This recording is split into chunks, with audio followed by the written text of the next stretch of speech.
പ്രിയമുള്ളവരെല്ലാവർക്കും നമസ്കാരം. സ്പിരിച്വൽ സയൻസിലേക്ക് സ്വാഗതം. അതെ, ആത്മീയശാസ്ത്രത്തിലേക്ക്.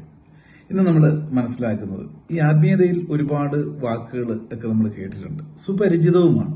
പക്ഷെ അതിന്റെ സൂക്ഷ്മമായ അർത്ഥമോ അതിന്റെ പിന്നിൽ അർത്ഥമാക്കുന്ന ചരികളോ ഒന്നും വലിയ പിടിയൊന്നുമില്ല. നമ്മളിങ്ങനെ കേട്ട് തഴമ്പിച്ചത് പരിചയിച്ചത് ഇങ്ങനെ പാടിക്കൊണ്ട് നടക്കും. അത്തരത്തിൽ നമ്മളൊന്ന് കേട്ടതാണ് പിതൃലോകവാസത്തെ പറ്റി, അല്ലെ? പിതൃലോകം, നമ്മളെല്ലാവരും മുൻപ് പിതൃലോകവാസികളായിരുന്നു. ഈ ഭൂമിയിലേക്ക് വരുന്നതിന് മുമ്പ് ഒരു പിതൃലോകമുണ്ട്. അല്ലെങ്കിൽ മരണശേഷം എന്താ നമ്മൾ ചെയ്യുന്നത്? പിതൃലോകത്തേക്ക് അയക്കാറുണ്ടെന്ന് പറയാം ആത്മാവിനെ, അല്ലെ?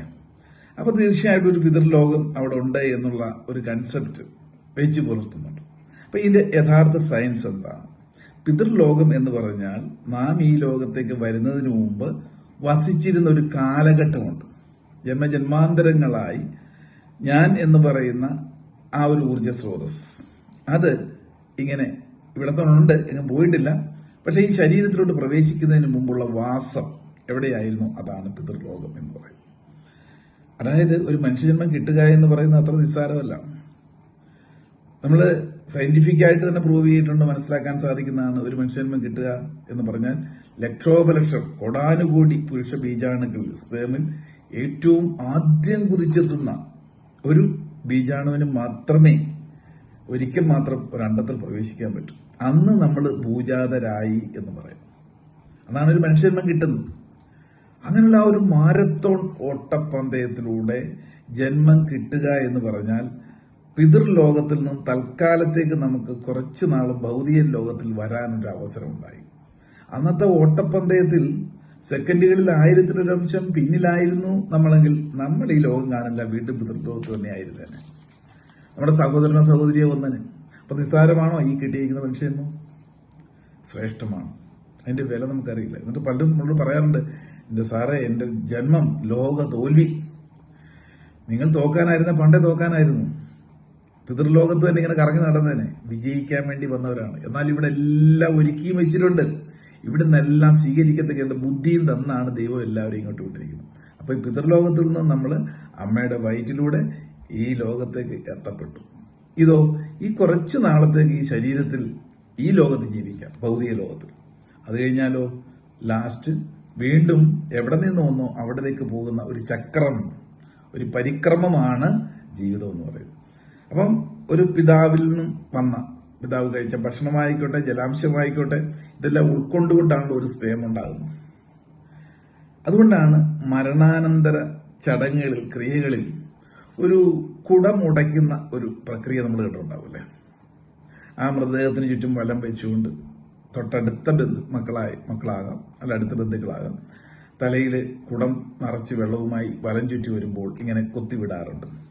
വെള്ളം ഇങ്ങനെ പോകും, അല്ലെ? ജലത്തിലൂടെയാണല്ലോ നാം ഉണ്ടായത്. അപ്പൊ ഈ ശരീരം എന്ന് പറയുന്നത് മൺകുടം പോലെയാണ്. അതുടയും അതിനകത്തുള്ള ജലാംശവും പുറത്തേക്ക് പോകുന്നു. ഈ ജലം ഭൂമിയിലേക്കാണ് പോകുന്നത്. പഞ്ചഭൂതങ്ങളിൽ അധിഷ്ഠിതമാണല്ലോ നമ്മുടെ ശരീരം. അങ്ങനെ വീണ്ടും അത് ഈ പഞ്ചഭൂതങ്ങളിലേക്ക് പോകുന്നു. അത് വീണ്ടും വീണ്ടും കറങ്ങി അതൊരു ബീജമായി മറ്റൊരു അണ്ടത്തിലൂടെ ഒരു മനുഷ്യന്മം കിട്ടുന്നിടം വരെ പിതൃലോകമാണ്. അപ്പോൾ ഒരു പിതാക്കന്മാരിലൂടെ ഇങ്ങനെ കറങ്ങി കറങ്ങി വരുന്ന ഒരു ചംക്രമണം, അല്ലെങ്കിൽ ഒരു രീതി, ഒരു സാഹചര്യം, ഇതൊക്കെയാണ് പിതൃലോകം എന്ന് പറയുന്നത്.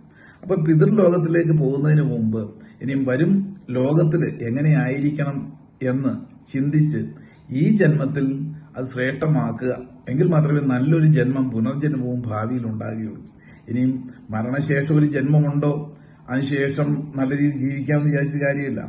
ഇപ്പോൾ മുതൽ നമ്മുടെ ചിന്തകളും പ്രവർത്തനങ്ങളും നന്മയുടെ പാതയിലാണെങ്കിൽ തീർച്ചയായിട്ടും ഈ ജന്മത്തിൽ തന്നെ പുതിയൊരു ലോകത്തെ സൃഷ്ടിക്കാനും സാധിക്കും. അപ്പൊ പിന്നെ പേടിക്കേണ്ട ആവശ്യമില്ല. വരും ജന്മം നമുക്ക് നല്ലതേ ഉണ്ടാവുകയുള്ളൂ എന്നുള്ളതാണ്. അതിനെന്ത് വേണം? ജപം, തപം.